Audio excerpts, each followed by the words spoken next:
So, dobry wieczór, witam Państwa serdecznie, good evening. My name is Paweł Stępień. I would like to extend a very warm welcome to you all on behalf of the Faculty of Artes Liberales of the University of Warsaw. Our assembly this evening, prepared in collaboration with Cambridge Polish Studies, is devoted to the idea of the Republic in early modern Poland-Lithuania. As you are already aware, we invite you to a special conversation with Professor Robert Frost from University of Aberdeen. The role of the discussant will be played by Dr. Stanley Beale, director of the Polish Studies program at the University of Cambridge. Unfortunately, it turned out that the second discussant announced in the invitation, Professor Robert Sucharski, Dean of the Faculty of Artes Liberales, cannot be with us today. Let me start by saying just a few words about cooperation between our institutions. In 2017, the University of Warsaw and the University of Cambridge signed an agreement that permanently established the Polish Studies program in Cambridge, as well as a partnership between our universities. Since then, there has been lively exchange between the two centers, with both visiting lecturers from Warsaw and Cambridge. I'm a living example of that kind of collaboration, and students from Cambridge taking summer school courses in Warsaw every year. We are also working on cooperation to hold research conferences on various subjects within the broad field of Polish studies, with particular interest in the Polish-Lithuanian Commonwealth. So today's event is the first step in this direction. Of course, under these gloomy circumstances of pandemic disease, we need to use Zoom, and we are very glad to have you with us, and God bless the internet. We are really grateful to Professor Robert Frost for accepting our invitation. Although in the case of the well-known historian, there's no need for an introduction. I think it's high time to say at least a couple of sentences about him.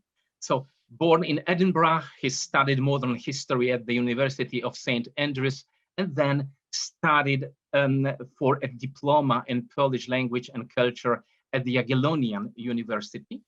Robert Frost wrote his doctorate on Polish history at the School of Slavonic and East European Studies at the London University under the supervision of Norman Davis. His doctorate dissertation was published in 1993 as After the Deluge, State and Society in Poland-Lithuania and the Second Northern War.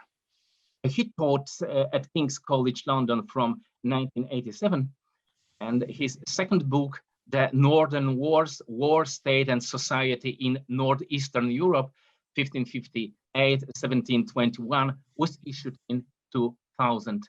In 2004, he returned to Scotland to take up a chair at the University of Aberdeen. Today, Robert Frost holds the Bernard Fletcher Chair of History at this institution. Volume 1 of the Oxford History of Poland-Lithuania, The Making of the Polish-Lithuanian Union, 1385-1569, was published by Oxford University Press in 2015, and in Polish translation 3 years later, it won the Pro Historia Polonorum Prize in 2017, the Polish Ministry of Foreign Affairs Prize in the same year, and the Nagroda Benedykta Polaka in 2018. Robert Frost is a fellow of the British Academy, a fellow of the Royal Society of Edinburgh, and has just been elected as a foreign member of the Polska Akademia Umiejętności. In 2020, he was awarded the Knight's Cross of the Order for Merits to Lithuania. And last but not least, he's director of the new Center for Polish-Lithuanian Studies at the University of Aberdeen, which was inaugurated in January 2020. Okay, and now let me introduce Dr. Stanley Beale, also well known in Poland. He is senior lecturer in Polish studies and director of the Polish studies program at the University of Cambridge. He works largely on 20th century Polish literature and culture and on contemporary political discourse in Poland. Is chair of the Cambridge Committee for Russian and East European Studies and is founder and editor-at-large of the news and opinion website Notes from Poland. Okay, at the end of these introductory remarks, some really important technical information for all of us. Firstly, the meeting will be divided into two parts. First part, Dr. Stanley Beale's conversation with Professor Robert Frost will last about 45-50 minutes.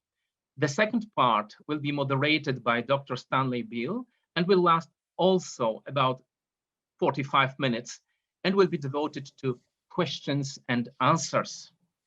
I would like to emphasize once again that the whole meeting will be recorded.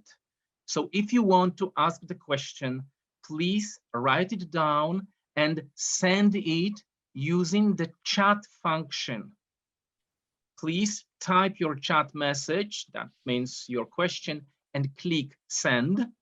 If you would like to ask the question in person, please remember that thereby you freely and voluntarily agree to the recording.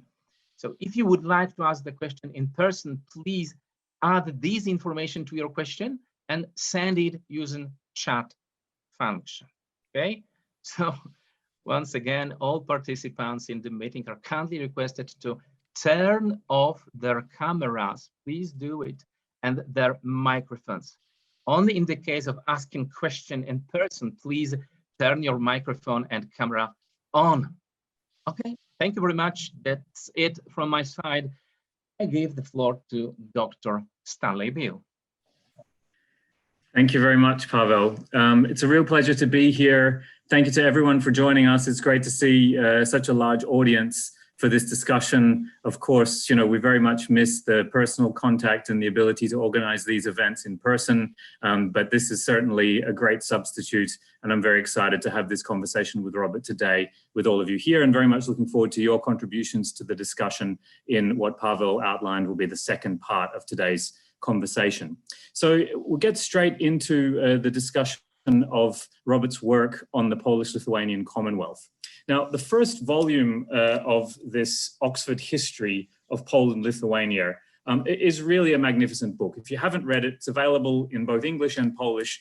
I highly recommend it. It's extremely readable, but at the same time, it makes a great contribution to scholarship on the history of the Union. Something I greatly appreciate the book is the way in which Robert is constantly challenging standard interpretations and looking at things from new perspectives, finding new evidence, presenting new interpretations, which makes it an extremely lively book to read, as well as a very interesting and informative one.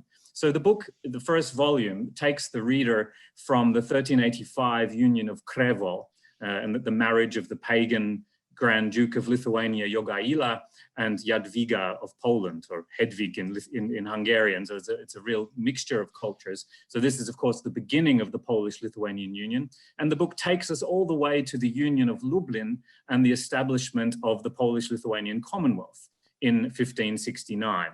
So Robert, I'd like to start by asking you about the work that you're almost completing now on the second volume of what will be a trilogy on the history of Poland-Lithuania. Can you tell us what is the scope and the main focus of this second volume in the trilogy? Right, thank you, Stan and Paweł, for those very generous introductions. What a daunting prospect. I'd never expected so many people to have turned up today, but here we go.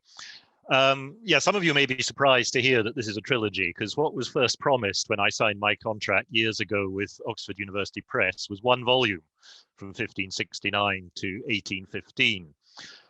But I've spent the last 4 years writing volume 2, and it rapidly became clear to me that if I was continuing along the lines that I'd begun in volume 1, it would be impossible to cover the ground in the same sort of way. And I did not want to produce just a short narrative of 1569 to 1815. So over 3 or 4 years, I've been writing away, and by September, when I had to drop everything and start preparing for teaching in these COVID days, I'd reached the Rokosz Sandomierski, so I'd reached the reign of Sigismund III, and I'd written 20 chapters and a lot of words. And at that point, in some trepidation, I rang up, or I had a Zoom call with Catherine Steele at Oxford University Press and said, could I do this in 3 volumes? And she said, much to my surprise, she said yes. And I said, that's good, because volume 2 is nearly finished. I have about 2 chapters to go. And partly I wanted to do this as a trilogy because I think it's important to break up the history of the Polish-Lithuanian Union, and I would stress the union aspect of it, from 1569 to 1815. Volume 2 will be called The Making of the Polish-Lithuanian Republic, from 1569 to 1648. So to that year, which is, I think, a great watershed in the history of the Republic. Volume 3 will be called The Downfall of the Polish-Lithuanian Republic, and it will go from 1648 to the Peace of Vienna, the Treaty of Vienna in 1815, because the partitions were not sealed until 1815. Now, you will note that it's called the Republic of Poland-Lithuania, not the Commonwealth of Poland-Lithuania.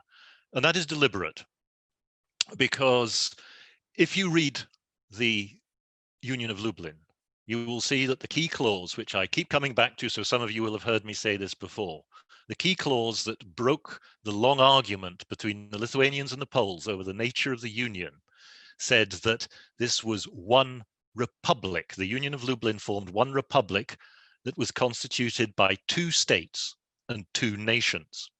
And I think that distinction is important, because the basic idea of Volume 2 is that what was formed at Lublin in 1569 was a republic and not a state.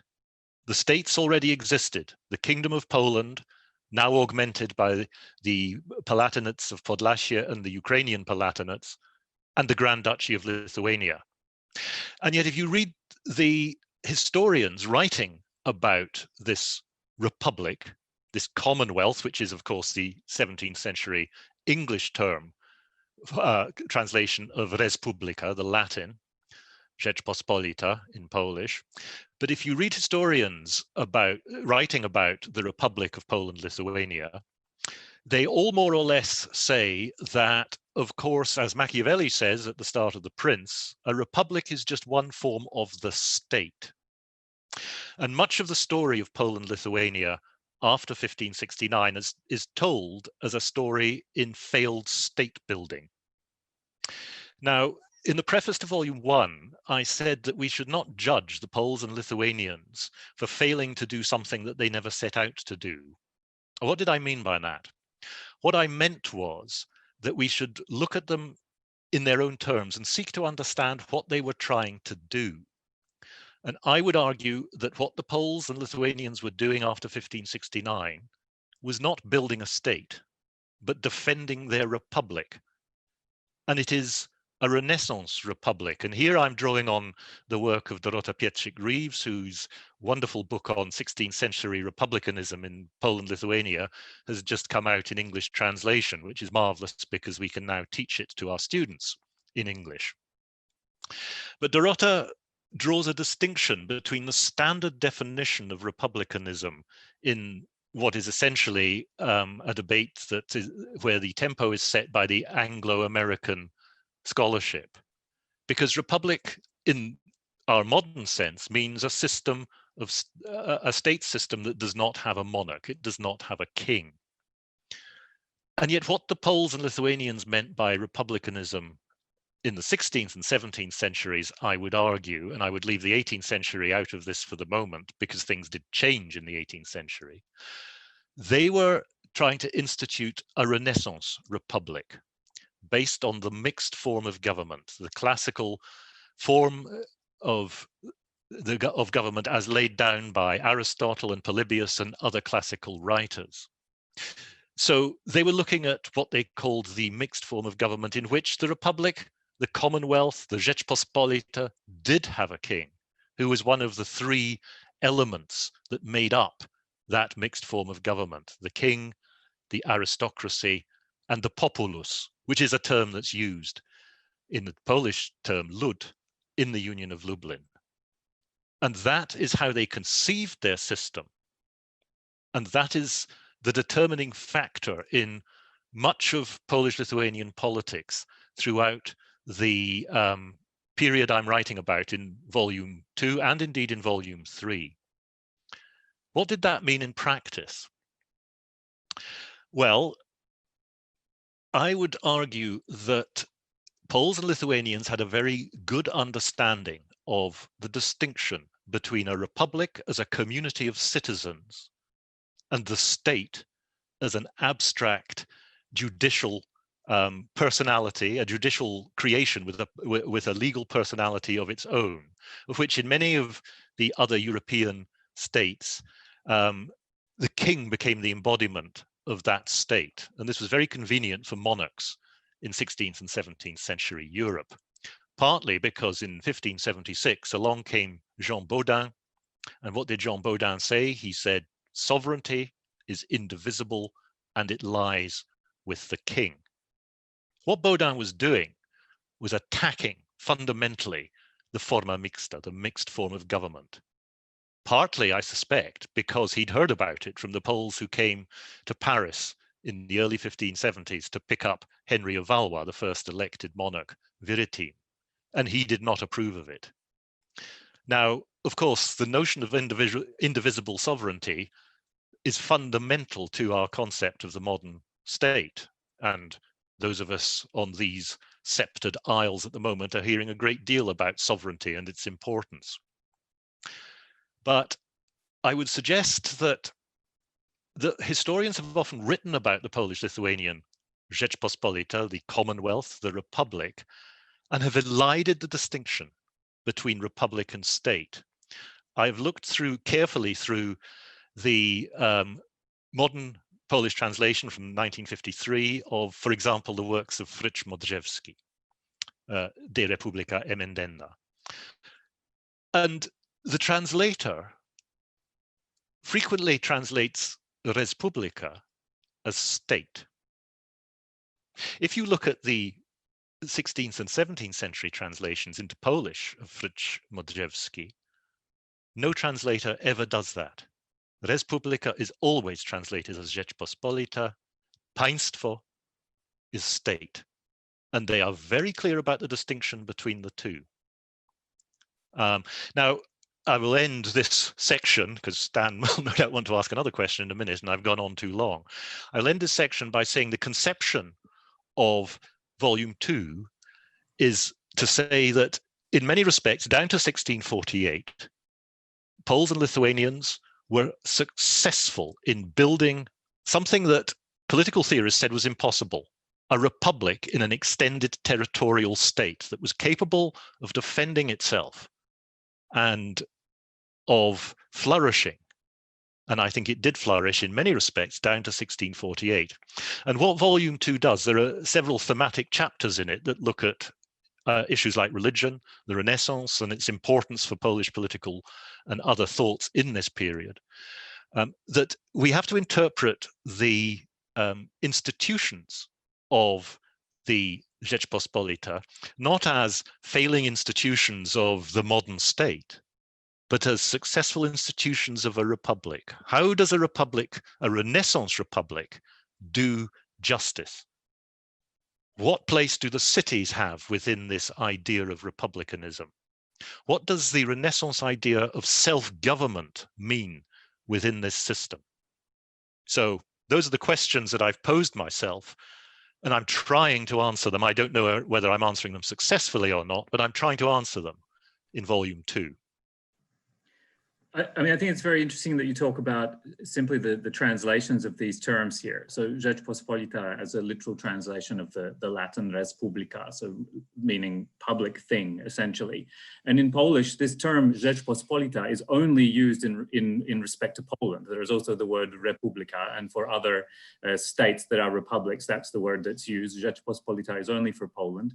In English, of course, we tend to use the word Commonwealth for the Polish-Lithuanian Union, precisely because it remained a monarchy and not a republic in the way that we tend to think of it, at least in modern times.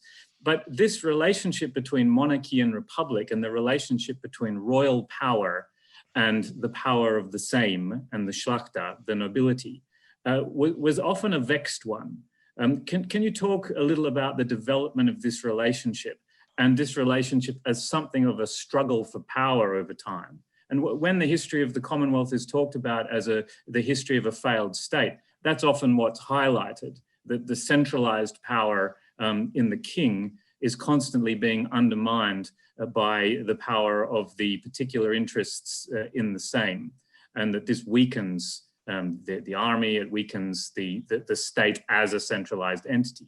Can you talk about how that conflict is integrated into your argument about this period in history? Yes, indeed. I've been interested in the problem of royal power and the monarchy within Poland-Lithuania ever since I wrote my doctorate. My doctorate, which became after the deluge, set itself really one simple question. Why did the government of Jan Kazimierz in the 1650s decide to go for an election vivente rege rather than getting rid of the liberum veto? And I sought to understand why. And my argument... Maybe just briefly for some audience. Yeah, sorry. What the liberum veto is. I'm sure most know, but... Yes, the liberum veto, the principle by which one delegate of a Sejmik to a Sejm could stop the proceedings of the Sejm and break it up, which of course was one of the reasons for the political difficulties that the Commonwealth faced in the 18th century increasingly. So the principle of unanimity, which had in theory been in existence throughout the whole period of the Union, became debased after 1652, after the reign of Jan Kazimierz, when it first appeared. And vivente rege is the election of a monarch in the lifetime of his predecessor, which was banned from 1539 by statute law, but monarchs found rather comfortable or a rather attractive proposition.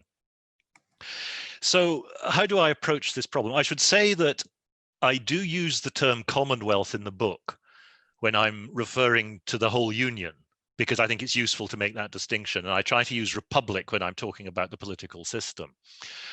I would say that the role of the monarchy has been misunderstood, and the actions of kings have been misunderstood, partly because the great debates among Polish historians and historians of the Commonwealth, I'm not just talking about Polish historians here, the story has been one in which you can see historians saying, well, what should the Rzeczpospolita, the Commonwealth, have done? They should have built a powerful modern state. And what happened in the rest of Europe? Monarchs built powerful modern states. And therefore, historians are sort of on the side of the monarch. You know, absolute monarchy, some of them will say, was the way to go. And yet, there's this attraction to the idea of the republic, the idea of a consensual system. And I will never use the term democratic about the early modern Rzeczpospolita. It was not a democracy, it was a consensual system in which the citizens had to be consulted before decisions could be taken. And that's rather nice because we believe in modern democracy today and think, and there are Polish historians, of course, who've argued, oh yes, well, here we have an embryonic modern democracy that failed because Szlachta democracy of the 16th century, the golden age, was overtaken by magnate oligarchy and then the fall of the Republic, the Commonwealth. And yet, part of my problem about this is that a lot of Polish-Lithuanian political history is conceived of as a struggle between a triangle of forces. The king pushing for absolute monarchy, the magnates pushing for some sort of oligarchy or some sort of control of the system, and the Szlachta, as if this massive group of nobles across Royal Prussia, Wielkopolska, Małopolska, Mazowsze, the Ukrainian Palatinates, the Ruthenian Palatinates, the Lithuanian Palatinates, were a coherent political body with coherent political ideas. They weren't. they were divided by religion, they were divided by local, regional particularities, by local loyalties, and by the principle of self-government, which is why the Union could succeed, because power and influence rested at the local level, the local courts, the land courts and the castle courts, the local sejmik. That's the logic of the system. The Union could not have survived without it. It was told bluntly to Jan Kazimierz in the 1650s by the Lithuanians, when there was a discussion in 1657 to 1658 of getting rid of the liberum veto. And the Lithuanians effectively said to the papal nuncio, look, if the liberum veto goes, the Union is dead, because then the Lithuanians will not be able to block what the Poles want, because we are outnumbered by the Poles, and we cannot hold out to achieve that consensus on which the Union must function. And Polish-Lithuanian politics had to function on consensus because of the way the Sejm was established. The principle of unanimity, which didn't mean you took a formal vote and waited until somebody stuck their hands up to object. Well, you did once the liberum veto came in. The principle of consensus was about debating until you reached some sort of agreement. That's the only way in which this system could function. And it is why the Union was a great success in many respects, but not in all. Where does the monarchy fit in? To get back to your question, Stan. The assumption that monarchs should be judged by how far they sought to introduce absolute monarchy is to adopt the rhetoric of opponents of individual kings. There was a lot of talk about absolute monarchy and how the monarchy was going against the republican principles on which the Rzeczpospolitej was founded. I don't think that was the case. I think it is underappreciated, the extent, certainly down, I would say, to the end of the Vasa period in 1667, the extent to which kings were well aware of the nature of the republican system. There were no supporters of absolute monarchy in Poland-Lithuania. There were regalists who supported the crown, who are often labeled as absolutist monarchs, and some of them, like Krzysztof Warszawicki, I said he's a Machiavellian who believes in a powerful monarchy. Yes, he believes in a powerful monarchy, but he believes in a powerful monarchy because he believes that that is essential to the functioning of the mixed form of government. And if you look back to the execution movement in the 16th century before the Lublin Union, what did the execution movement want? The execution movement wanted a powerful monarch who could temper the authority of the great magnates. So royal power was essential to the nature of the system, and the king was always able to find support for individual initiatives, for individual laws, precisely because there wasn't a triangle of forces, magnates versus king versus Szlachta. Each of the magnates were deeply divided by their own personal ambitions, by their regional power bases. Within regions, they fought and struggled for authority and power, and the king could exploit that. But the Szlachta was not united. The period when it was united was over the constitutional issues after the death of Sigismund August in 1572. When nobles from across the Union were determined to prevent the Senate electing the new monarch. And it was out of that contest, which the Szlachta won as a whole, that the new constitution and the Henrician Articles emerged. But as I'm looking at it and trying to reinterpret the reigns of the first elected kings, even Henry of Valois, but Stefan Batory, Sigismund III in particular, these are men who understand the system and actually are quite adept. Batory initially through Zamoyski, but Sigismund III, who I think is a much underrated monarch, was well aware of the nature of the system. He wasn't some innocent foreigner who arrived in 1587 and said, okay, we're going to have absolute monarchy. That's not how Sigismund III operated. He was and I've not quite finished the chapter on the Rákosz and Sigismund III. I had to break that off just as I was about to reach my conclusion, so I will be tentative here. But they were well able to rule an essentially republican system. They did. I mean, in his pipe dream, Sigismund might have thought, wouldn't it be nice if I could introduce a system in which I decided everything without problems? But no, he knew that that was not possible. And what we have to recognize is that, and what I try to show in the book, is that this republican idea, which underlay everything in the Rzeczpospolita, was not only the basis of the success of the Union, and it was a union of unions. It was not just a union of the two nations, the Rzeczpospolita obojga narodów. There was the union with Livonia, that remarkable constitutional system in which Livonians were ruled effectively by a condominium of Poland and Lithuania, the Union of Royal Prussia, and so on. This was a union of unions, and all the other little bits and pieces that came in under the union. That the Republicans. This is an extraordinary kind of balancing of different interests we're talking about here, and your argument essentially is that at least for 100 years, or almost 100 years, it was a successful balance. Yeah, I think it was a successful balance in its own terms. But I want to come back to what you've alluded to on a number of occasions here, which is the relationship, for instance, between the Poles and Lithuanians. And those are terms that may even need some defining. And you talked about 1569 as a moment where the Poles and the Lithuanians come to some kind of final agreement on what the union would be, which had always been a vexed question. Now, obviously, Lithuanian historiography sometimes might look skeptically at 1569 from a Lithuanian point of view, sometimes even at 1385. There are many different perspectives on this, as you well know. Political community of the Commonwealth included ethnic Poles, Lithuanians, Ruthenians, and Germans. Jews also had a series of autonomous rights under the protection of the crown. This is a very diverse entity.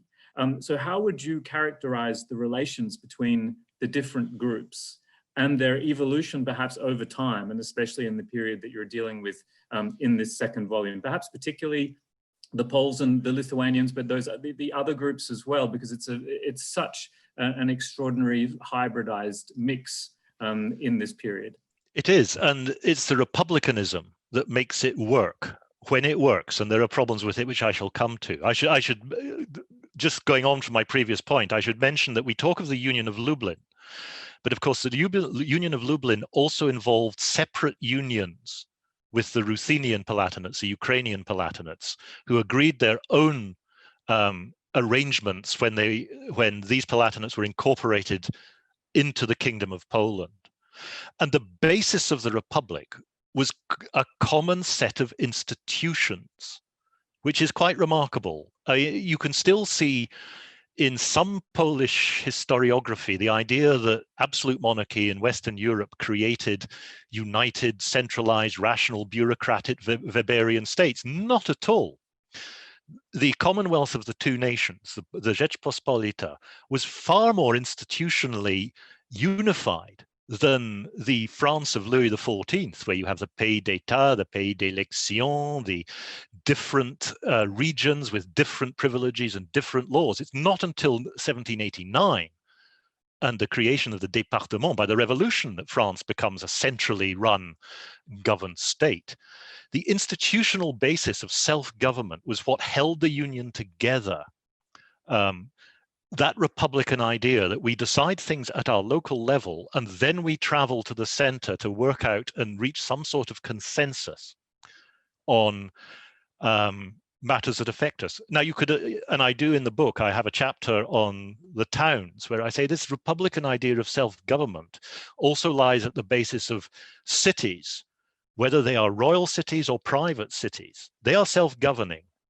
And there's a lot of very interesting work done recently on the private cities in Poland, Lithuania, where we're escaping the sort of class war perspectives of the past. That they fit into this Renaissance idea of republicanism as well. You talked about the other self-governing communities, the Jews, even the peasant villages are to an extent self-governing under their masters.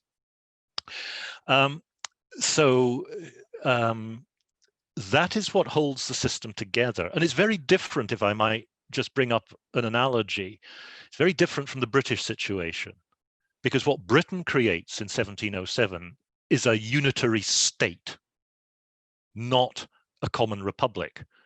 And that's part of the reason for the problems that Britain is facing today. It is a unitary state in which the English dominate, and therefore there's problems with the Union now. But that's a topic we could take up later if anybody's interested.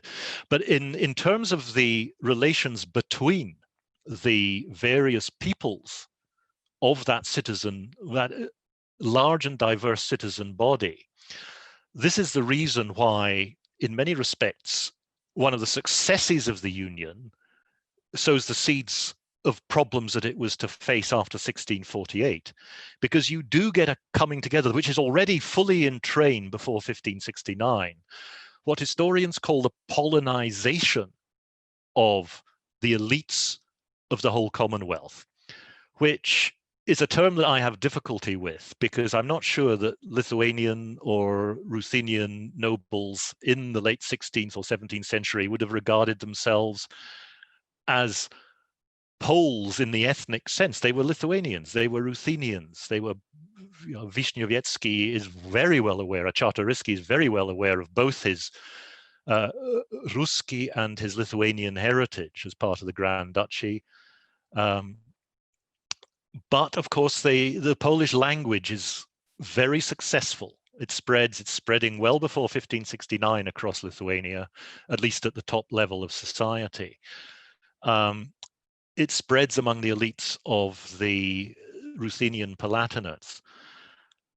And perhaps this would have been fine, and it works pretty well in Lithuania. The Grand Duchy, despite the problems after 1569, is integrated well into the system right the way through the 18th century. The problems come in the Palatinates that are joined to Poland in 1569. And here, so that's just to clarify that's a territory that's now Ukraine. That's now effectively Ukraine. It's the Palatinates of Kiev, Bratslav, and Volyn. And here we have a problem that is very difficult for this Renaissance Republic to cope with, and that's the problem of religion. Specifically, the problem of counter-Reformation religion. The Union of Lublin arrives in a period when the Catholic Church, or the ideal of a universal church, is still strong and powerful, where the generation that has grown up in the first generations of the Reformation, they're not thinking about dividing Christianity. They're arguing about what the nature of the universal church is. A very different generation emerges after 1516, after the closure of the Council of Trent. It's the difference between Uchański, the primate, Jakub Uchański, the primate of Poland, who's actually prosecuted for heresy in his youth because he reads Protestant books. He ends up as quite a counter-Reformation figure in many ways. But in his early career, like many of his contemporaries, he's reading Protestant books, Lutheran books, he's thinking about the ideas, he's trying to work out, as the whole Catholic Church is trying to work out, where it stands on theology. But religion is a problem. How does a republic do religion? And that is one which, in particularly the Ruthenian lands, after the Union of Brest in 1596, creates difficulties. And it's a difficulty that all consensual systems down to the present day face. Are there second-class citizens on account of their religion who cannot get justice through the local courts?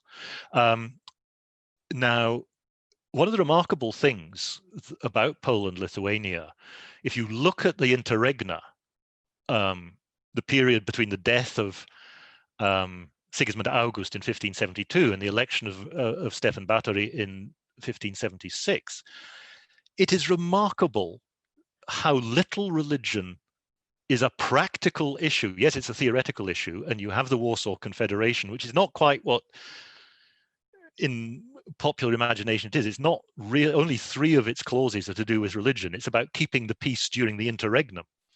And we are not going to cause problems with each other over religion, it says. It's part of a wider document about how do we keep the peace when the king is dead and the law is therefore theoretically silent. It's a remarkable Republican moment, those interregna. But if you look at the Seims around that period, you have anti-Trinitarians elected Marshal of the Seim. Religion is not really that great an issue in that remarkable period when the constitution is sorted out. It becomes increasingly an issue as Catholicism becomes less and less tolerant of diversity. And that is something which and that's why I'm breaking the book at 1648, because that's the point at which the whole question of Ukrainian, Ruthenian nobles and their religion and their position within this republican system comes out into the open. The question of religion is obviously a crucial one here, and I think what you've struck upon is the intertwining of identities that we might be tempted to talk about now as national, although that is, of course, an anachronistic term, really, but talking about these Polish, Lithuanian, Ruthenian identities and religious identities. So obviously in the Ruthenian case that you're talking about, in this key moment of 1648, which of course is the beginning of the Khmelnytsky uprising in those eastern lands that you were talking about of what's now Ukraine. And the line there between social unrest, between religious tension or ethnic or proto-national tension is very hard to draw. It might be interesting for you to talk about that interrelation. But more generally, religious tolerance, of course, is one of the images of the Commonwealth. And you've mentioned this extraordinary document of 1573, the Warsaw Confederation, which is a kind of statement of religious tolerance, or at least that there will not be conflict on the point of religion, at least among the Szlachta. And if we can compare this with what had happened in, I think, even just the year before, of the St. Bartholomew Days massacre in Paris, which gives a sense of comparatively, which was a massacre of Protestants by members of the Catholic majority, and it's emblematic of religious tension and conflict in other parts of Europe, which was certainly much less in the Commonwealth. On the other hand, that image sometimes has a sort of perhaps overly idealized aspect to it. Talking about religious tolerance in this time is a relative judgment. It's truer in some periods than in others. There were still heretics that were executed even in the 16th, even in the periods of greatest tolerance in the 16th century. And Catholicism certainly remained the dominant faith in various respects. But perhaps you could talk about the origins of that tolerance a little bit, but perhaps more about the development of it, and what was it that drove the process in this direction that widened the potential for conflict around the end of the 16th century and moving into the 17th century? Why did things move this way? Were there tensions that had always been there that came to a head, and why? Or was there something completely new happening in the 17th century? Well, I think, here I would make the distinction that I always make, which you can make in English, but is harder in Polish, because Polish has one word, tolerancja, whereas English has two, tolerance and toleration. Now, I would use the English word tolerance to refer to the liberal modern attitude that, religion is a matter of private conscience, that a political system should allow different faiths and individual beliefs. I do not wish to look into men's souls, as Elizabeth I famously said. That is tolerance, although Elizabeth I's regime was not as tolerant as that suggestion might suggest, as that phrase might suggest. I would say that the toleration in the principle of legally allowing different faiths to exist, which does not necessarily mean tolerance. It's the politique argument in the French Wars of Religion. Catholics who say we hate Protestants, but we realize that if we don't tolerate them, their existence in some shape or form, we're going to have civil war forever. Now, I think that principle of toleration, even of tolerance, goes back deep into the history of the Grand Duchy, because of course Lithuania always existed with this large Orthodox population that was originally ruled over by a pagan Lithuanian elite, and then after the conversion to Catholicism of Jogaila and the Lithuanian nobility after 1386, they still had to live with this large Orthodox population and practical toleration. Now, the Union of Horodło, of course, of 1413 introduced the principle that central offices in the Grand Duchy could only be held by Catholics.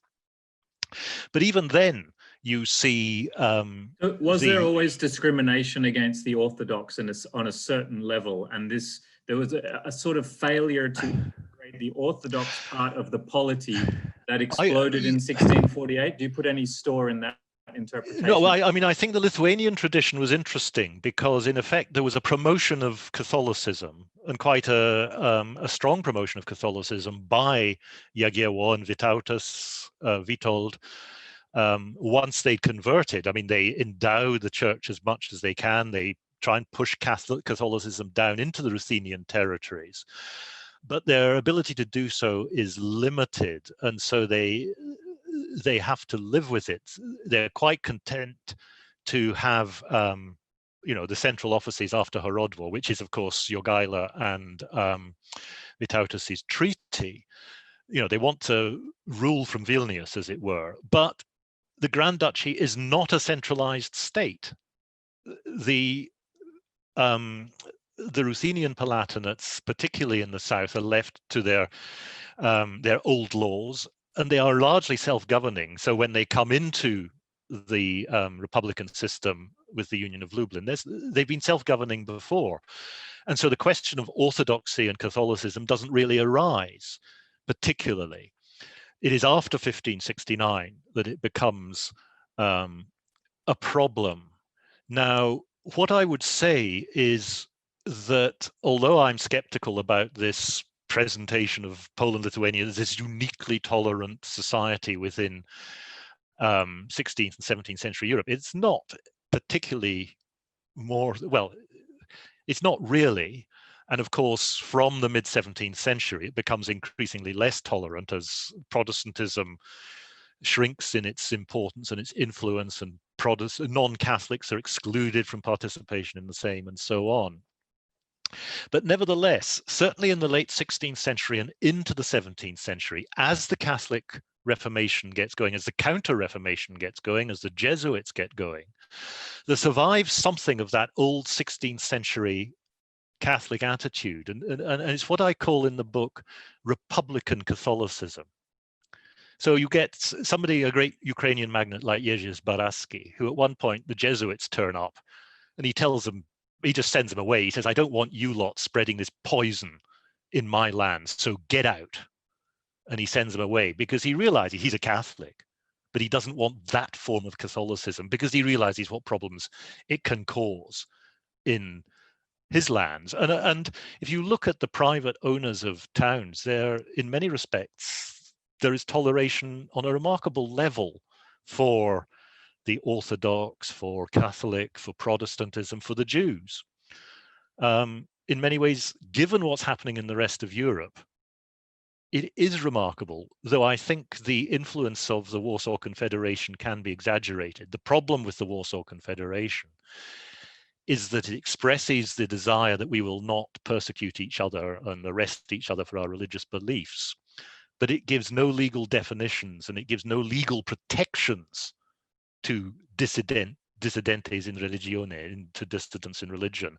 And the Protestants try and fight for that in Sejms ever after, and of course they're blocked constantly by the Catholic bishops who just will refuse to have anything to do with this. So there are no proper safeguards for toleration that are instituted. So it's a very mixed picture, but it's a highly complex picture that you cannot sort of deal with in simple black and white terms. Oh yes, toleration was wonderful, or persecution was there. And the breakdown in the Ukrainian Palatinates, as I think I saw that Frank Sisson is on today, and Frank's wonderful book on Adam Kisiel, who is torn between the two systems.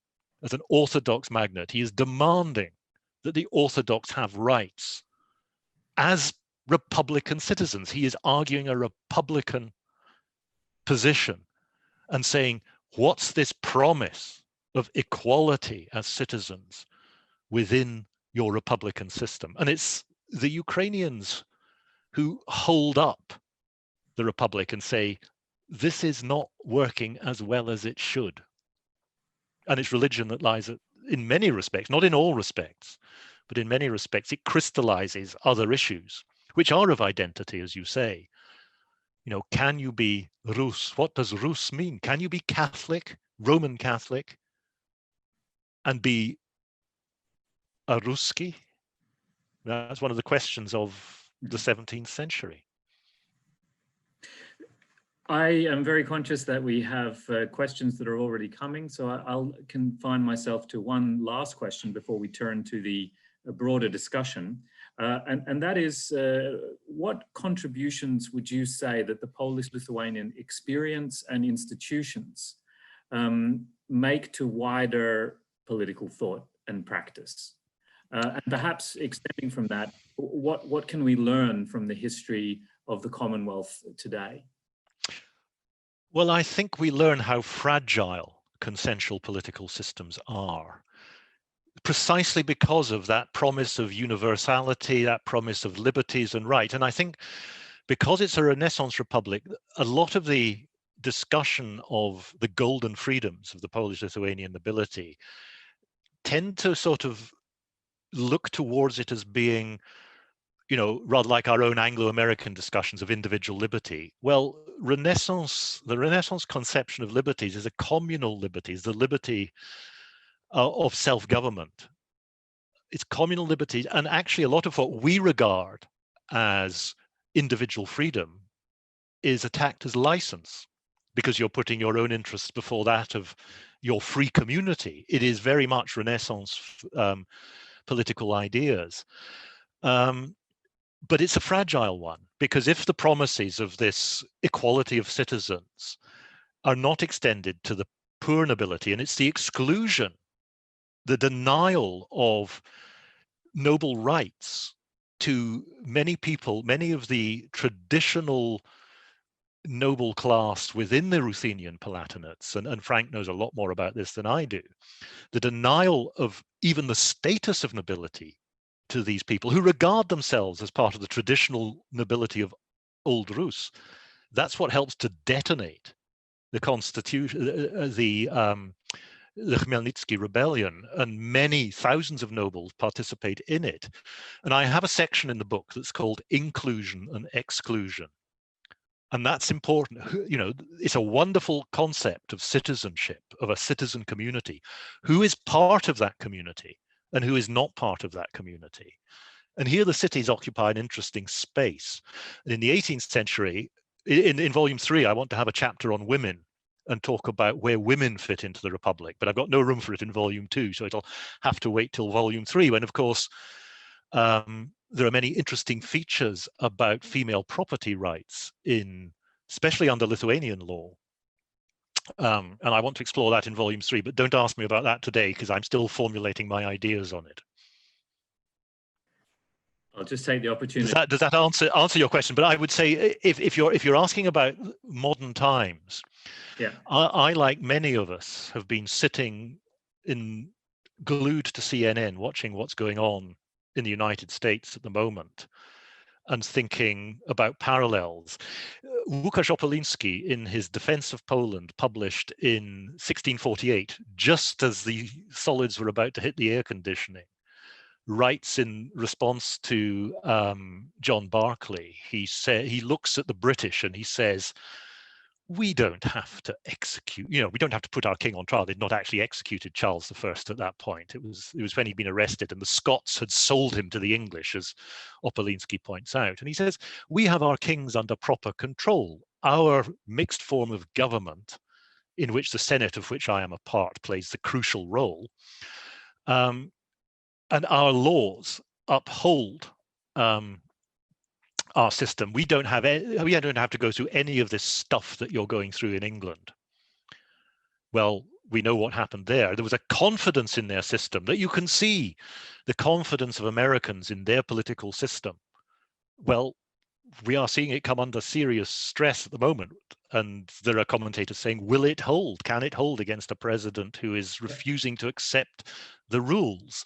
Are those institutions strong enough? Not to mention another union, Robert. Yeah, that is the British Union. To us, yes.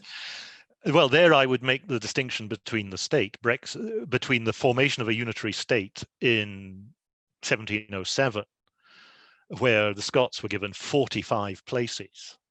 Was it 43? I can't remember. In the United Parliament in 1707, it subsequently increased, but that was nothing. They had no voice. They could not, in effect, the Scottish political system was incorporated into the English system in 1707. That didn't happen in Poland-Lithuania in 1569. And today we see that, the unitary state has won the election in Britain, and therefore the views of the Scots who voted against Brexit, we can just ignore them because we are British. And it's a state, it's a unitary state that was formed, not a common republic. Thank you. So let's turn now to the audience discussion part of the evening. So I'm going to go through these questions and I will read them unless the participant mentions that they would like to ask the question themselves, which, as we've said before, you're very welcome to do, and I warmly invite you to do so if that's what you'd prefer. First is a very discreet question, actually, from Tom Gruszecki, which is simply that when the 16th or 17th century Polish-Lithuanian jurists wanted to evoke the concept of the state as an abstract juridical creation with a legal personality, in Bohdan's sense, do they have a word for it in Polish, or do they use Latin or French, or is it just Respublika? What do they say? They say państwo. And the term państwo appears in the Union of Lublin in its modern sense. They mean the two states of Poland and Lithuania. And they're perfectly capable of talking about the state in that sense. One of the problems of the system, and this is something that I explore in the book, a lot of discussion of the Republican system in Poland-Lithuania gets terribly tied up in asking about where sovereignty lay. And they talk about, is it the sovereignty of the Szlachta? Is it the sovereignty, it's not the sovereignty of the king. So what is sovereign? And I just don't see any discussion of sovereignty in the political discussions of the time, because it's not relevant within a mixed form of government, because the whole purpose of the mixed form of government is to balance the various elements off against each other. There are occasions, there's one interesting pamphlet which I'm just exploring on the Rokosz, where it is said in the early opening phase that ultimately authority lies with the Szlachta. So you say, right, great, here's a theory, here's somebody saying that the Szlachta are sovereign. And yet, if you read the rest of what he says, basically he's talking about the mixed form of government, and he's saying the populace should be more influential than the other bits. He's not saying there is indivisible sovereignty that lies in the Szlachta. When there is no king after 1572, what happens is the Republic has authority, and this is said explicitly on several occasions. We have, the king is dead. Also, the king is dead. What does that mean in practice? That means the Republic is eternal. The same in the Senate? It is the institutions coming together. And that's why 1572 to 73 is so important. The nobility say, and Zamoyski is important in this, though not as important as Wacław Sobieski suggested. The local nobles in their sejmik say, we are not going to allow the senators to run this because we are a republic that is common. We don't have a king. And I think the way in which they sort out the legal problems, how do you have justice when the king is meant to be the fountain of justice and the supreme judge? We do justice in his name. And the institutional development that you see in those 4 short years is quite remarkable, because the republic shows that it is perfectly capable. It has, look at what happens in 1572. You have a king die, no agree, you know, it's just after this highly contentious political union. You then elect a king who stays for 3 months and runs away and refuses to abdicate. What do? The king is there, but he's not there. The king is essential for the government of the republic. So effectively they say, come back in 3 months or you're not king anymore. There's no formal deposition of Henry of Valois. They then elect a new king. They cope remarkably well with the problem of royal authority in those 4 years. Look at France, which has 8 civil wars between the 1560s and the 1590s. They don't have that. And that's where the Republican system is strong. So yes, Paweł, sorry, who was that asked that question? Tom Gruszecki. Tom Gruszecki. Yes, Tom, they do have a word for it, and they use the word. And if you look through 17th century texts, one of the problems is that Latin doesn't have a word for state in the 16th century. They use various words. They use kingdom, they use dominium, they use all sorts of things, but they can mean, I mean, państwo can mean your province as well as the state. But it's quite clear that they're using it in the modern sense, as far as I can see.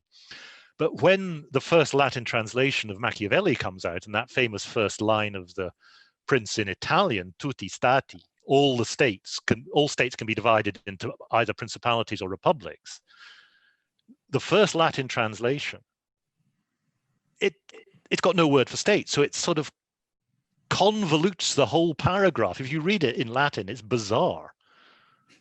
It doesn't make much sense, I think, but then I'm not a great Latinist. So Teresa will probably tick me off for that and say that it's perfectly good Latin, but there we go. Now, I'll come back to Adam Moniuszko's question, but I think it would be nice to hear a voice that's not mine asking questions. So there's one person who's asked to present the question herself. That's Paulina Hughes. Would you like to take the floor? In general, everybody, if you could keep the questions relatively succinct, that would be appreciated. Thanks very much. And thank you very much, Robert, for this terrific paper. I'm a great admirer of your scholarship and the first volume, and can't wait for the second. I wonder whether using the term republicanism is not, especially in an Anglophone context, potentially asking for trouble, given the Skinnerian and the Worden take on it, and Pat Collinson with his monarchical republicanism, Herrero Sanchez talking about the Spanish monarchical republicanism. And I just wonder whether, and this is going back to the point you made quite early on, when you emphasized the discussion about of absolute monarchy, and you talked about republicanism. And I wonder if the key there is not absolute monarchy and republic, but actually the very distinctive kind of elective monarchy which emerges after 72, which Felicia Rosso discusses brilliantly in her recent book. And just one last point, in many ways, there are the sort of two bookends to your book, but also you mentioned Baudin's Livre de la République, and when he talks about the indivisibility of sovereignty, he also makes the point that, for instance, what matters is who is in charge of the succession. In other words, a Roman dictator he may have absolute power for a year, but he can be recalled. Whereas if whoever decides who will be king, he or it has sovereignty. So you could talk about Polish popular sovereignty because they decide who is going to be king. And your other bookend is Hobbes's Leviathan, which says pretty much the same thing, only even more explicitly, about artificial eternity. Yeah, thank you, Paulina. And that's wonderful. And I'm developing my ideas, because as you know, I'm giving this lecture this summer on comparing Polish republicanism and British republicanism, because it fascinates me. And part of what I'm looking at is the death of the idea of the mixed form of government in the British thing, because the thing that fascinates me about the 16th century is that Poles and English scholars and Scots are brought up on the same text, the same classical texts and the same ideas. And yet, if I read the works on English Republican thought in the 16th century, they talk about sovereignty. and they do talk about sovereignty. And it's to do, I think, with the importance of hereditary monarchy in both England and Scotland. And that's why 1572 is so important, because the dynastic continuity is broken, and it's deliberately broken. The first chapter of volume 2 is entitled The King's Body. And it talks about what happens when Sigismund August dies. And I'm taking on Kantorowicz and saying the idea of the king's two bodies just doesn't exist. It is actively opposed in Poland-Lithuania. The king is dead. We have no king. And now that's a huge difference. And I think in English political thought, the idea of the Bodinian idea of sovereignty is taken on in the 16th century, and they talk about sovereignty. And so when it comes to the Anglo-American tradition of republicanism, you know, you get to Charles I and his dogmatic pig-headedness. And so the republic emerges. It has to be a system without a king, the Commonwealth, the republic. It has no king. And that determines more modern definitions of what republic is. It's our modern definition. A republic is a system without a king. Although sometimes when I look at France today, I think, that's a monarchical republic. But this is something that runs through Polish thought right down to the end. And I wrote a French article years ago on 1791, which was never published, and I didn't footnote it properly, but I understand, and I must chase this up for volume 3, that Poniatowski, who kept a very close eye on the American Constitution and the debates in the 1780s over the American Constitution, is meant to have written to Washington or Jefferson or someone and congratulated him when the Constitution was published, congratulated him on having so well preserved the monarchical element of your Constitution by having a strong presidency. So that mixed form of government is still around in 18th century Poland, though the influence of America and France changes it fairly rapidly. So I've probably wandered on from the several points that you raised, but no, it's just about elective monarchy, because the election is crucial, because by electing your monarch, but I don't think they think that is their monarchy is traditionally elective. I mean, the Polish monarchy has been effectively elective since the death of Louis of Hungary. Yes, but what I was trying to imply is that actually in England, that notion of election is also quite powerful through this period. And in fact, the president of the High Court of Justice tells Charles I in 1649, as an elected king, you're answerable to the people. Yeah, but they do not develop the mechanisms in England for electing the king. And one of the features of the Polish-Lithuanian Union before 1569 is that, of course, the position of election within determining who is your king is vital. The Lithuanians exploit it right the way through, because they gain at Horodło the right to elect their Grand Duke. Now, that's not the Supreme Duke. The Supreme Duke is hereditary. But the Lithuanians, in effect, pre-elect their candidate, and the Poles, on several occasions, 1440 and so on, 1506, 1529, the Poles have to, with very bad grace, have to accept the candidate the Lithuanians have elected. But the Poles themselves regard their monarchies elected. There's a big argument between Oleśnicki and Jagiełło in the 1420s about this, because Jagiełło wants his sons to succeed him. And the whole question when Jadwiga dies, is Jagiełło still king? So this elective nature has been institutionalized long before 1569. So when the king dies, they know this is how, Venice is an elective monarchy, the papacy is an elective monarchy. Election becomes institutionalized after 1572 in a way, in a different form, but it's already there. And that is against the European trend. All the elective monarchies are falling one by one. Denmark falls in 1660, Sweden falls in 1544, Hungary is overturned by the Turks. So, Poland, Lithuania sticks out, apart from the papacy and the Holy Roman Emperor. Well, given what happens in Sweden, I'm afraid we'll have to move on, because I want to try and get to as many. But thank you, Paulina. That was a great question and great discussion. So it's nice to hear other voices. So I think actually at this point, what we might do, because often at a live event we would gather questions. There are two people who want to ask questions, at least one of whom is a student, which I think is also important to include. So Callum Wall and Nadia Kalishak both have questions they would like to ask. What I'd ask is if first Callum and then Nadia can one by one present those questions as briefly as possible, and then Robert can give answers to both of those at the same time. So Callum, could you go ahead? I can't remember if we've already discussed this question or not, but I was wondering if you think that the idea of the Republic as a political model was doomed from the start to a slow death, or could it have been reformed like Stanislav tried to do? If it weren't for the partitions, could it have survived for longer? Yeah, I will. Thanks, Callum. Let's get Nadia's question. Oh, yeah, indeed. If you can answer both at the same time, then we'll hear a number of different voices. I think is nice.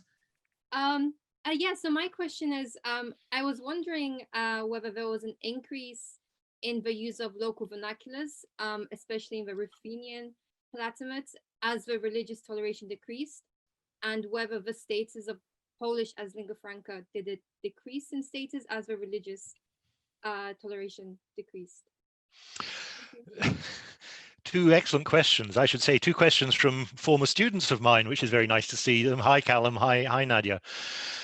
With regard to the question of the 18th century, Callum, I will slightly reserve judgment by saying, as I say, I've not got to volume 3 yet. I have some preliminary ideas.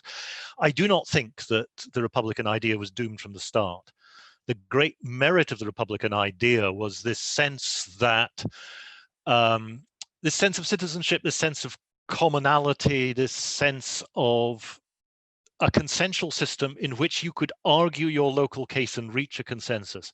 I think down to 1648, that works reasonably well. And if you start looking at some of the institutions, I have a big chapter on, what res privata means in this Republican system, and how the selfish magnates who get all of these starostes for their own use, and this concept of private armies, which I think is nonsensical.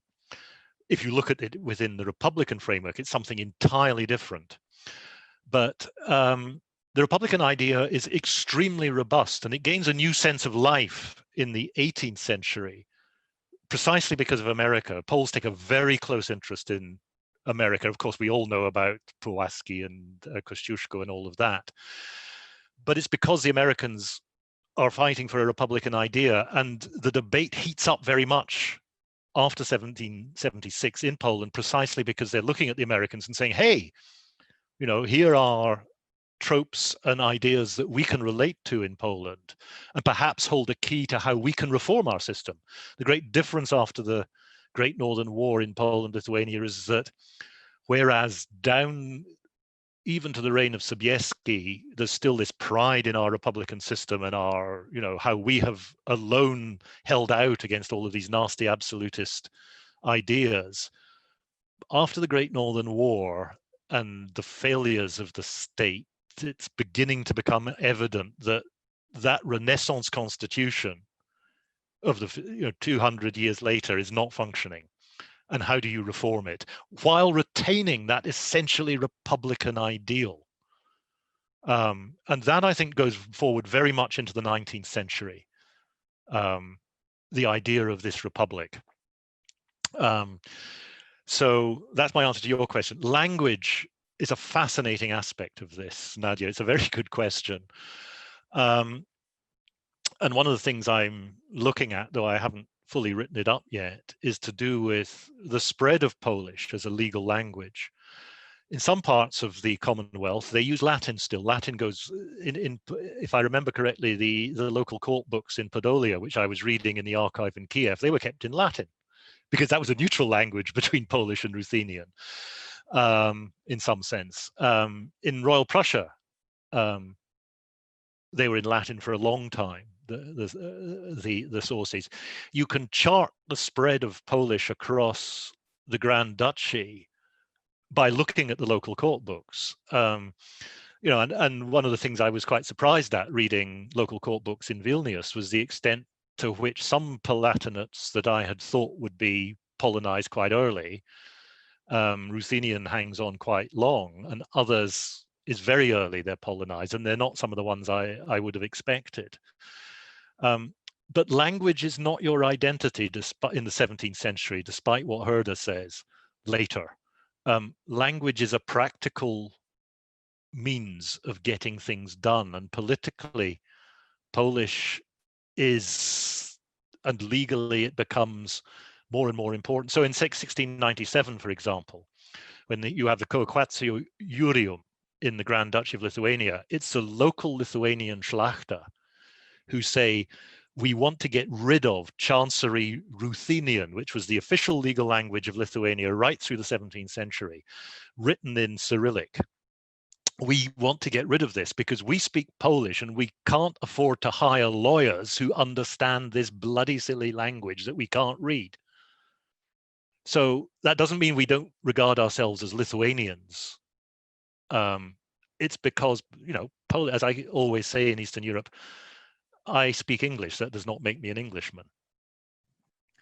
I want to turn now, sorry, to a question from Michał Nowakovsky. I think it's an interesting one because it's a slightly critical question that pushes against your argument, so it gives you a chance to respond to that. So it says that you said it's not quite appropriate to criticize the Rzeczpospolita Obojga Narodów for not fulfilling the tasks typical for the state, because it was a Republican project. But he says, however, if we assume that the basic goal of the Republic is to ensure the good of the community and the freedom and rights of its members, then shouldn't it be some kind of fundamental task of the Rzeczpospolita to guarantee that it exists at all? And in such a case, should the Rzeczpospolita not be judged according to the same categories as other states in that regard? And how was the Rzeczpospolita supposed to fulfill this goal of guaranteeing the common good and rights and freedoms of individuals if its actual structure was not efficient enough to compete with the states around it that were strengthening internally? So that's a pushback against your assumption. Excellent. Right. Okay. I'll go back to why I wanted to divide this book into a trilogy, because actually I agree that I am saying that we have to look at it as a republic and think about it as an attempt to defend a republic. Now, the argument of volume 2 is partly that down to 1648, that it succeeds pretty well. And I made this argument in my book on the Northern Wars up to a point. I said, look, if you look at the wars that they fight down to 1648, what do you see? You see a turn of the tide, a tide that has been relentless as Muscovy has pushed into Lithuania from 1492. That tide is reversed by Báthory, who takes back some of the lost territories in his great campaigns. He doesn't take Pskov, but he takes back Polotsk, and you know, by in the time of troubles, of course, you have the Poles occupying the Kremlin for a year longer than Napoleon managed, which was a remarkable feat. You have Prince Władysław elected Tsar by a certain faction of the boyars, and you have a Polish army at the gates of Moscow. In 1634, you have the capture of Smolensk. In 1611, you have in 1634 the defense of Smolensk, a remarkably successful defense at a time when the Ottomans are pressing on the southern border. Gustav Adolf, generally reckoned to be one of the greatest soldiers of the early modern period, is fought to a standstill in Royal Prussia.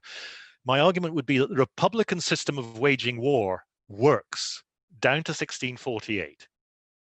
Thereafter, in part because of the Cossack rebellion, and the Cossacks have, of course, provided a reliable source of infantry in major wars. I mean, the Ottoman Empire, Khotyn in 1621, is a remarkable mobilization of forces by the Republic, which is on a par with anything that contemporary Europe can do. I mean, there's 80,000 mobilized at Khotyn. I don't think there was quite that many, but the Turkish army was massive, and the army that resists it is also very large.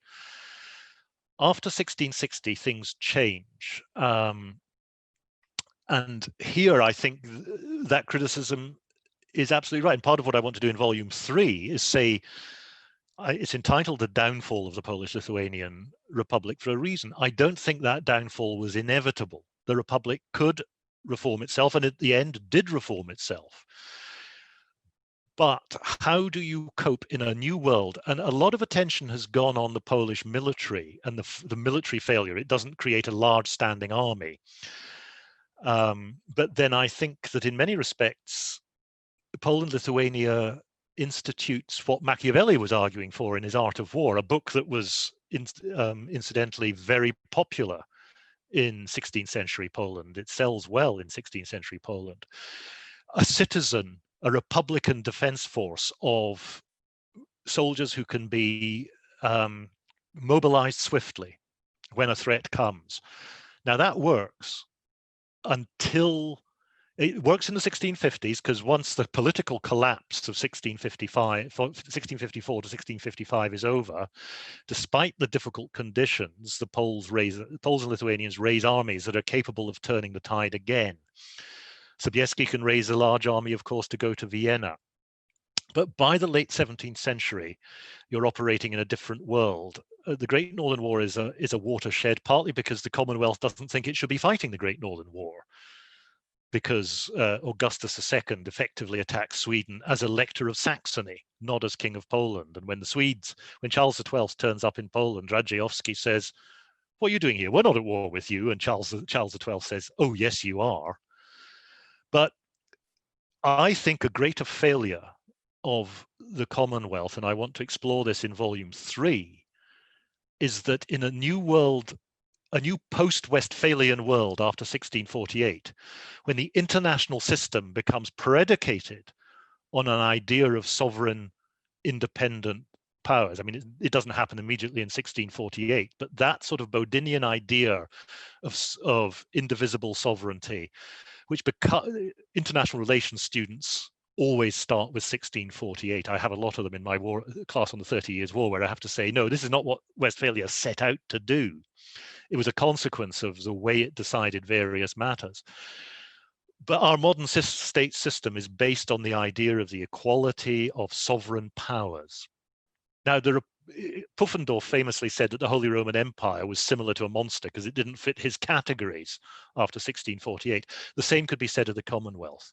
And the biggest failure of the Commonwealth, to my mind, was the failure to work out how a republic did diplomacy rather than war. Because in a world where everybody has resident ambassadors writing home about politics, the way in which you influence the king, by the particularly once Peter the Great joins the European diplomatic system after 1700, this becomes a major problem, because the Republican system does diplomacy in the old way. It's very suspicious of the king. It doesn't want the king sending his own ambassadors out. You know, in England, to go back to Paulina's question, foreign policy is very much the king's business. It's not in Poland-Lithuania. It's the Sejm's business, and it's a system for sending ambassadors out, have to be agreed. The Senate Council has to do this and that.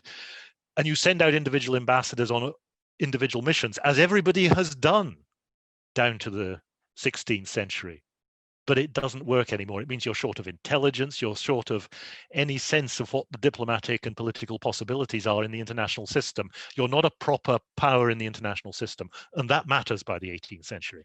Can I ask one thing here, because we have a question from Aleksandra Spalinska about the Westphalian system and how Poland and Lithuania might fit into it. You've more or less answered that, but one question she has to the end is whether we could describe this state as an empire. Do you have a quick response to that before we move to the... They talk about imperium, and I think it's Przemysłowski in a dedication. One of the points, the examples that I give when I say they're perfectly capable of distinguishing between państwo, imperium, and Rzeczpospolita, is I think it's in Przemysłowski's dedication to Sigismund August. He writes about Sigismund August and his imperium, but it doesn't mean empire in our modern. One of the problems is that our modern sense of empire has become rather a different sense of that word to the way imperium was used in the 16th century. So that would be my get out clause on that one. I'm not sure I've answered that question properly, but they don't use the term imperium about much about their system, because their system is not. I mean, the imperium, going back to the classical world, the imperium is what destroyed the Roman Republic. Not a good thing. Thank you. We have a question in a different direction. I apologize to everyone who's patiently waiting. I'm trying to sort of move in different directions here. So from Teresa Bauk-Ulevichova, and Karen Friedrich repeats that this is an interesting point, who really makes a point, which is that I'm fascinated by your discourse on the terminology, particularly on republic. The Polish word Rzeczpospolita is basically untranslatable because for Poles it has an emotional content which doesn't come through in any translation. So Rzeczpospolita is, and I think it's interesting in that context, as I mentioned earlier on, that this word is only used for the Polish state, as far as I'm aware. Republika is used for other republics, modern republics, for example. So the Rzeczpospolita is a hermetic term that is like Britannia for the Brits, and asked how about doing volume 4 down to 1863 on the post-partition continuation of the mentality of the Lithuanian Union. Well, Robert is contributing to a book that I'm currently co-editing with another contributor here, Tom Gruszecki, which will be, and Karen Friedrich is another contributor, which is partly on the post-partitional continuation of various aspects of the mentality. So look out for that book. It will be called Multicultural Commonwealth. But Robert, can you give a response to some sort of elaboration on that idea of the untranslatability of Rzeczpospolita? I think it is very interesting, and it's emotional and semantic and cultural content. Yeah, I think it's a very good point. And I would suggest that its emotional resonance comes in part from the Union of Lublin, where this concept of the Rzeczpospolita really does solve the problem. And Poles are immensely proud of their system. I mentioned Łukasz Opolinski writing his defense of Poland in 1648. They're immensely proud of their system, as you know, many modern Americans are immensely proud of their constitution. The Poles are immensely proud of what they did and how unique they are in Europe. And the Lithuanians as well. I'm using Poles in the sense that they might have used it because they never developed the concept of British, which confused everything in the 19th century, because Poles who said they were Poles were not Poles at all. But that's another question. No, they are remarkably proud of their system because they say, you know, we are not subject to the tyranny of absolute monarchy, which everybody else is subject to. We have a properly balanced system.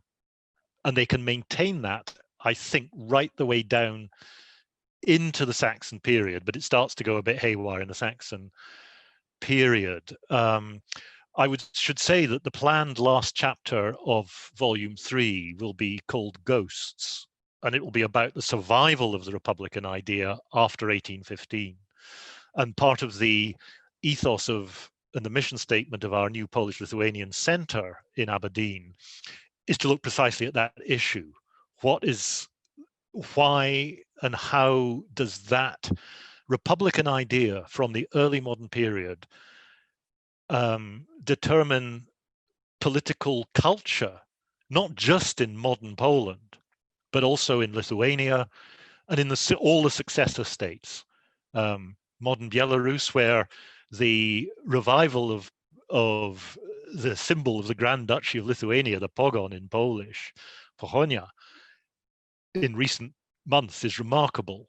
And of course, Ukraine as well, where there is, of course, this very divided, ambiguous attitude to Poland-Lithuania, but then that culture of self-government was inherent to the Cossack project. Cossacks were a self-governing community who demanded a place in the Commonwealth, and when they were not granted the place that they felt they should occupy, that was what caused much of the trouble.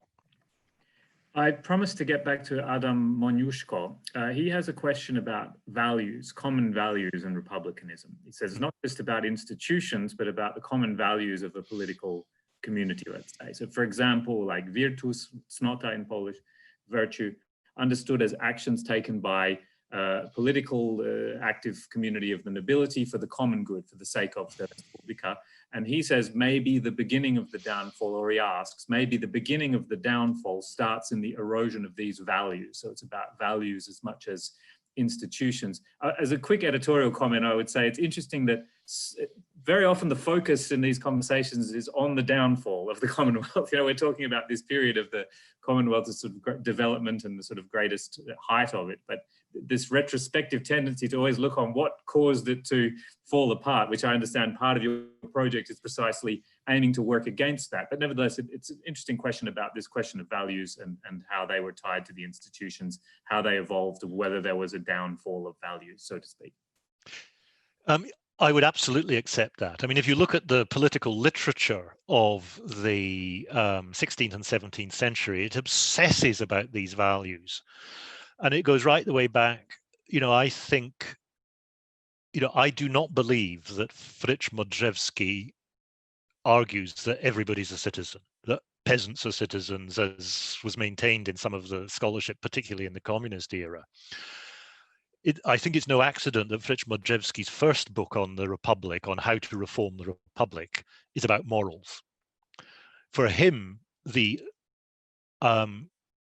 unequal treatment of peasants before the laws is a question of morality. And how can you have a virtuous republic in which the law does not treat all the inhabitants of the republic equally when it comes to murder? And he writes these famous pamphlets arguing for the equal treatment of the peasants before the law when it comes to cases of murder, because that's a matter of value, republican value. And trying to define republican virtue and attacking license, a lot of literature is about precisely what Adam Moniuszko has brought up, the question of republican values. And they regard those values as superior to, you know, their values of independence, of liberty, of citizen self-government. This is what sets them apart from the rest of Europe, which is ground down and subservient to these ghastly monarchs who are not like our monarchs, except when our monarchs do things we don't like, at which point we accuse them of wanting to be tyrants and absolute monarchs, because it's the only language that we have to fight them. So I hope that answers your sort of response to your point, Adam. Thank you. We'll now move to a question from Mirosława Hanusiewicz-Lavallee, which is: the distinction between republic understood as a set of institutions and a state is convincing. But she asked, don't you think that the source of the Polish-Lithuanian drama was the fact that the latter, i.e. the state, the concept of the state, remained simply undetermined or undefined?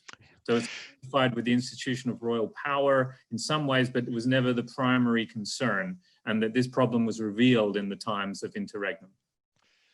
I think actually the republican system was in some senses at its strongest during interregnum, which is what I've tried to argue. I would agree that one of the problems is they never quite solve that problem of how do you govern a republic, and what the role of the king is, and the relationship between the king and the Senate Council, which advises the king. And that is, you know, if you like, they never develop a republican theory of government. I said at the end of volume 1 that what the Union of Lublin creates is a common administration of these two states, because in effect what it does is it sets up a royal council which is common to both states, so that, you know, you have these parallel administrations which give the Lithuanians what they want, which is equality of status. Their separate offices are not abolished. If their separate offices had been abolished, that would mean that Poles would have had the right to rule in Lithuania, and they didn't want that, as Radziwiłł Czarny points out eloquently at the Sejms in the 1560s. But they do have the Royal Council, which is responsible for forming policy, and any senator can turn up, but it operates how does it operate? What is the theory on which it's operating? And I would agree absolutely that they never quite work out how a republic is meant to be governed. And it's partly because of this idea of the balancing of powers within. So a lot of the argument is around, should the aristocracy, the magnates, the Senate, the educated few be the dominant feature of this system, because we are custodes legis ac regis, we are guardians of the law and guardians of the king. So we watch the king to make sure he doesn't break the law, but we're also responsible for advising the king and governing. And how does that work? Well, it can work well, but the divisions within the Senate are manifold and many. This is not a narrow, comfortable little oligarchy. Thank you. I'm conscious that we're sort of dragging on in time, but there's still a lot of people here. So I think if you don't mind, Robert, we'll carry on with at least a couple more questions, and then maybe bring things to an end as not to try people's patience. I'm interested to see that Teresa mentioning the jokes around the term Rzeczpospolita and the different ways in which it's used. I'm also interested in the arguments over how it should be declined. Rzeczypospolitej in the genitive as the form, or Rzeczpospolitej as is now more or less acceptable, and the different debates about that. But anyway, that's a different story about language. Let's go to a question from Alessandro Vitale. He says, historians often criticize the Liberum Veto, but as John C. Calhoun wrote, it lasted for more than 2 centuries and set an important tool for federal theory, the concurrent majority, and for avoiding the problems of our contemporary majoritarian democracy. What do you think about this crucial importance to political theory? I'd agree, absolutely. The Liberum Veto, as I've written before, is alive and well and working in the European Council of Ministers. Although there are discussions about qualified majority voting, which will effectively mean France and Germany get what they want. No, the Liberum Veto is a absolutely important consideration in a consensual system. As it originally developed, it was, hey, wait a minute, we've got to think again. And the early history of the Liberum Veto is actually quite interesting and worth looking at. It is almost certain that the second Liberum Veto in 1654 was more or less instigated by the king, because he was fed up with the Sejm not reaching any agreement at all. So he just said, bugger off and come back when you've sorted yourselves out. So in both 1652 and in 1654, the first Sejm was broken by a Liberum Veto. They reassembled a few months later and sorted it all out. And, you know, it is an interesting topic, because the majoritarian principle in a democracy is, you know, everybody says, well, majority voting is just so obvious, you've got to do things by majority votes. And yet in the Polish-Lithuanian Rzeczpospolita, they were very conscious of the dangers of that. How do you uphold the rights of a minority against a majority? And that's the problem that we face with Brexit. A very narrow majority is determining the whole argument, even though the arguments that were put forward to get us to vote for Brexit are ones that have now been ignored in the actual settlement. How can you block? How can minorities ensure that the system works? How can you avoid gerrymandering, as goes on in modern America, as went on in Northern Ireland before the Troubles? You know, when I look at modern consensual systems, I think, well, there's nothing new under the sun. How do you operate a system in which you have to give your active consent to government policy? And how do you balance the government against the parliament or the institutions of consensus? So there's a lot to be said for a consensual system, but as the Liberum Veto developed, and as as the diplomatic systems of, in particular, Russia realized, ho, ho, ho. But it was the actual way in which the Polish-Lithuanian Sejm decided the law that meant, you know, you couldn't pass a law that then stood if the parliament was broken. All laws were decided at the end in joint sessions of the Senate and the Chamber of Envoys. And if the parliament was broken, no laws were passed, no taxes were voted. And so in the reign of Augustus III, when only one Sejm in 30 years succeeded, this was a problem. But the paralysis of modern parliamentary democracies is growing. The inability to do things, to get things accomplished. I've sat and watched the arguments of Obama with Congress, the arguments of Trump with Congress, and the voters who are now putting, saying, well, we've got to get the Republicans into the Senate so that the president can't, there's a balance, but that balance is very, can be very dangerous, as the Poles and Lithuanians found out.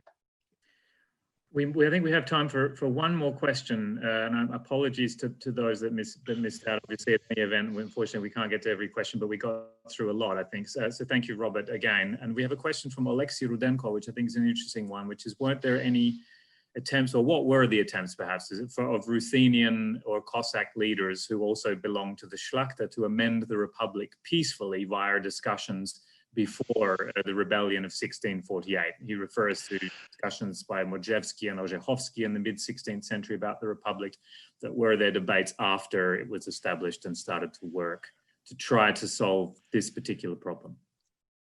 Well, I think that there were certainly attempts to raise the problem, and I've already mentioned Adam Kisiel bringing up the problem at the Sejm in the 1640s and issuing warnings which proved very prescient. If you don't treat the nobles of these lands properly and according to the rights and liberties that you lay out, I said in volume 1 that it's Lithuanians who hold the Poles to their principles and say, you are attempting to browbeat us. This is not the principle of your own political system. I think that Kisiel and Orthodox Ruthenian nobles do this in the 1640s before the storm breaks. But once it breaks, it becomes very difficult. You can see in the 1650s the attempts in the Union of Hadziach to create some sort of basis for bringing the Ruthenian nobility back into the system. But one of the problems in the Palatinates that are united with Poland in 1569, so Volhynia, Bratslav, and Kiev, is that there you have the residual power of the princes, the great magnates, whose power only develops after, becomes greater and greater after 1569. And in many respects, it's they, not nasty Poles far away in Warsaw, or it's they who are interested in ensuring, as had been the case in the Grand Duchy of Lithuania, across the Grand Duchy, that the lesser nobility, the boyars, are excluded from the system. And so, in a sense, it's an internal Ruthenian problem. Part of the impetus for closer union in the 1560s comes from the lesser nobles in Lithuania and in the Ruthenian lands who say, wait a minute, we've been fighting with the Poles against the Muscovites. We've learned a bit about their system. We would like these freedoms that they have and we don't have. That's why the Second Lithuanian Statute is passed in 1566, establishing the institutions of noble self-government. Whether those, but in many ways, the most important for those lands, Lithuania and Ukraine, the most important clause in the Union of Lublin was the clause that said the execution of the law will not apply in the Grand Duchy and in the Palatinates that were united with Poland in 1569, because the execution of the laws revindicated illegally alienated royal land. And it was the control of Królewszczyzna, of the royal lands, that was the power that gave many magnates. Because of partible inheritance, it was very easy for magnate inheritances for magnates' families to degenerate into petty princes. Access to royal land was vital for the system. And in Poland, you have the execution of the laws, which is a remarkably successful application of noble ideas of citizenship, which Sigismund August goes along with in the 1560s to remarkable effect. That is not extended to the Grand Duchy. And the amount of royal land in the Grand Duchy of Grand Ducal land in the Grand Duchy was substantial and important. And that's one of the reasons that the system becomes unbalanced. So I hope, Alexei, that goes some way to answering your excellent question. Thank you. Thank you. Well, the advantage of an event like this one is that we have been able to benefit from the perspectives of a whole range of different people who would not have been able to be physically present at an event in one space, be it in Warsaw or in Cambridge. So thank you to all participants, including those who, and again, I apologize, we haven't managed to get to. Really interesting range of questions from a range of different points of view. So thank you to all of you for participating, for joining us today. Special thanks to Robert for the fascinating insights you've given us into your research and this extraordinary period in the development of an extraordinary entity, the Polish-Lithuanian Union. So thank you. And to conclude, I would throw back to our host, Paweł Stępień from the University of Warsaw, to bring us to the end of the event. Okay, thank you very much. I wish to finish by expressing gratitude. So once again, on behalf of my faculty, I would like to extend our gratitude to all of you, Robert, Stanley, and all esteemed colleagues participating in our meeting. Thank you very much for such a lively, profound, and interesting discussion.